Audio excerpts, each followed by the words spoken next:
Hello दोस्तों, कैसे हैं आप लोग। स्वागत है आपका साइबर एजुटेक चैनल में। तो चलिए चलते हैं हमारी आज की वीडियो के लिए। तो आज की हमारी जो वीडियो होगी वो हमारी आबकारी आरक्षक के जो भर्ती परीक्षा होने वाली है उस पर रहेगी, जिसमें रूल बुक जारी कर दी गई है, जिसमें एग्जाम फॉर्म आपके कब से भरे जाएंगे, कब तक भरे जाएंगे और एग्जाम डेट कब है और इसका जो सिलेबस है वो क्या रखा गया है, सारी जानकारी हम देखते हैं। चलिए चलते हैं हमारी वीडियो की तरफ। तो सबसे पहले हमें ये जानना होगा कि आवेदन फॉर्म भरने की जो तिथि है, मतलब जो डेट है, वो आपकी 15 फरवरी रखी गई है। यानी 15 फरवरी से आप 1 मार्च तक फॉर्म फिल कर सकते हैं आवेदन पत्र में। जैसे 15 फरवरी से 1 मार्च तक आप फॉर्म फिल कर सकते हैं। आवेदन फॉर्म में अगर संशोधन की अगर हम बात करें, जैसे अगर आप आवेदन फॉर्म में आपकी कुछ गड़बड़ी हो गई है, कुछ हो गया, तो आप आवेदन फॉर्म में संशोधन 6 मार्च तक करवा सकते हैं। परीक्षा शुल्क की बात करें यानी फीस, तो अनरिजर्व कैटेगरी के लिए 500 और रिजर्व के लिए 250 रखी गई है। सीधी भर्ती या बैकलॉग वाले जो है उनके लिए कोई भी शुल्क नहीं लगेगा। ठीक है। परीक्षा की डेट की अगर हम बात करें तो यहाँ पे परीक्षा का डेट इन्होंने दिया गया है कि 5 जुलाई से प्रारंभ हो सकती है। ठीक है, मतलब 5 जुलाई से प्रारंभ होंगी। वही परीक्षा की 2 पालियां रखी जाती है, सुबह की और शाम दोपहर की।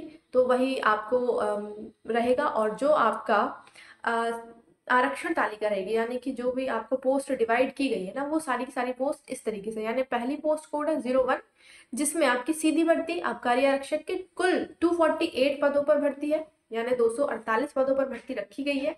जिसमें से आप अपना जैसे अनारक्षित के लिए 72, ईडब्ल्यूएस के लिए 26, अनुसूचित जाति के लिए 35, यानी पूरा टोटल आपकी 248 पोस्ट रखी गई है। और अगर हम 87% और 14% के बारे में बात करें, यानी कि जो अभी पिछड़ा वर्ग के लिए जो आरक्षण 87 और 13% दिया गया था, तो अगर उसमें बात करें तो आपका 87% वाली जो है उसमें 212 पोस्ट है, और जो आपकी 13% वाली है उसमें आपकी 36 पोस्ट, टोटल मिला के आपकी 248 पोस्ट रखी गई है। ठीक है। आबकारी आरक्षक की वही बैकलॉग भर्ती की अगर हम बात करें, तो बैकलॉग भर्ती में भी आपके यहाँ पे कुल 5 पद रखे गए हैं, जिसमें से आपके एक एसटी का है और एक 4 एसटी के रखे गए। ठीक है। फिर इसके बाद में ये तो आपकी हो गई है पोस्ट के बारे में। पोस्ट के बारे में बात होने के बाद हम बात करते हैं आयु सीमा की, यानी एज क्राइटेरिया, एज लिमिट की।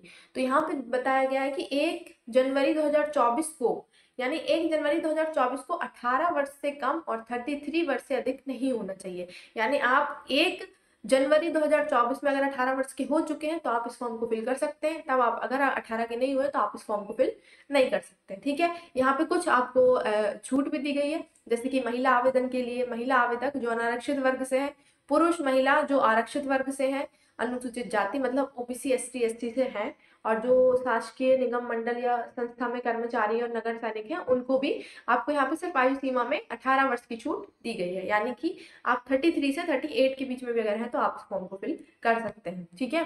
इसके ये तो आपकी हो गई एज की बात। एज के बाद अगर हम बात करें तो इसमें आ जाता है आपका कि वैसे तो ये मध्य प्रदेश के स्थायी निवासियों के लिए है।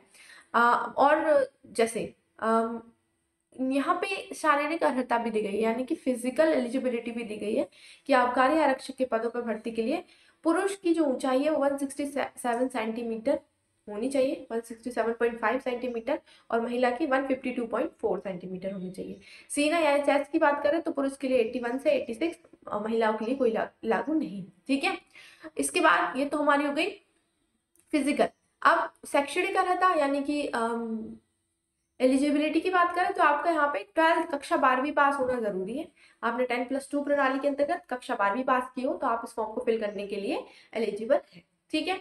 ये तो आपका फॉर्म फिल करने के बारे में। अब परीक्षा की योजना यानी परीक्षा का जो सिलेबस है वो कैसा होगा, तो यहाँ पे परीक्षा का सिलेबस आपको दिया गया है कि कर्मचारी चयन मंडल द्वारा आयोजित जो परीक्षा है वो वस्तुनिष्ठ प्रकार से होगी, यानी कि ऑब्जेक्टिव टाइप की होगी। 100 प्रश्नों का पेपर होगा, हिंदी और अंग्रेजी दोनों माध्यम में होगा, यानी हिंदी मीडियम इंग्लिश मीडियम दोनों में होगा।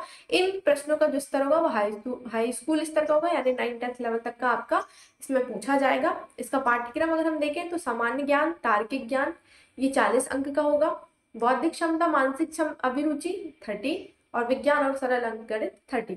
ये सारे के सारे आपके जो होंगे ये पूरा का पूरा 100 नंबर का आपका पेपर होगा। ठीक। इसके बारे में इसके बाद जैसे कि मैंने आपको सारी चीजें बता ही दी है, बाकी और कुछ आपको इस पोस्ट से लेके कोई जानकारी चाहिए हो तो आप मुझे इसी वीडियो के कमेंट में पूछ सकते हैं। बाकी मिलते हैं हम हमारी नेक्स्ट वीडियो में, और बने रहिए आप हमारे साइबर एजुटेक चैनल में।